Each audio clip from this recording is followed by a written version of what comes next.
ಒಂದು ಕಡೆಗೆ ಹಾಲಿನ ದರ ಇಳಿಕೆ ಮಾಡುವಂಥದ್ದು, ಇನ್ನೊಂದು ಕಡೆಗೆ ಈ ಪಶುಗಳಿಗೆ ಕೊಡ್ತಾರಲ್ಲ ಆಹಾರದ ಬೆಲೆಯನ್ನು ಜಾಸ್ತಿ ಮಾಡುವಂಥದ್ದು. ಇದೇನು ನೀತಿ ಇದು? ಹೀಗಾಗಿನೇ ರೈತರು ಇವತ್ತು ಪ್ರತಿಭಟನೆ ಮಾಡ್ತಾ ಇದ್ದಾರೆ.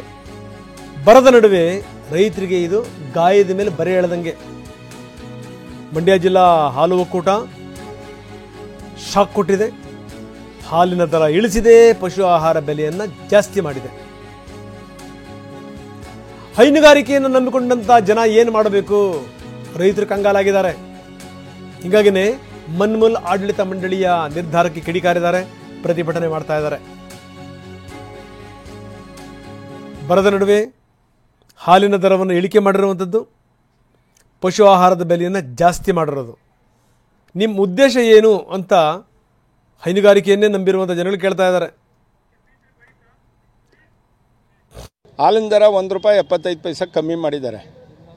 ಆದರೆ ಅವ್ರಿಗೆ ಗೊತ್ತಾಯ್ತದೋ ಇಲ್ವೋ ಗೊತ್ತಿಲ್ಲ. ನಮ್ಮ ಪ್ರತಿನಿಧಿಗಳೇ ಅಲ್ಲೋಗಿರೋದು. ಅಟ್ಲೀಸ್ಟ್ ಯೋಚನೆ ಮಾಡಬೇಕು. ಇವತ್ತು ಒಂದು ಚಕ್ಕೆ ಹಿಂಡಿ ₹80 ಆಗೈತೆ 1 kg. ಹಾಲು 1 ಲೀಟ್ರು ₹32 ಮಾಡೋರು ಈಗ. ಆದ್ದರಿಂದ ರೈತರು ನೋಡಿ, ಬೆಳೆಯೋರು ಇಲ್ದೋದ್ರೆ ನೀವೇನು ಮಾಡೋಕ್ಕಾಗೋದಿಲ್ಲ. ಉತ್ಪಾದಕರು ಇರಬೇಕು.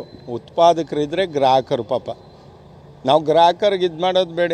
ನೀವು ರೈತರಿಗೆ ಉತ್ಪಾದನೆ ಮಾಡೋದಕ್ಕೆ ಪ್ರೋತ್ಸಾಹ ನೀಡಿ. ಈಗ ಏನು ಬೆಳೆ ನಮಗೆ ರೇಟ್ ಕೊಡ್ತಿದ್ರು ಅದನ್ನ ಅಲ್ಲೇ ಇಟ್ಟು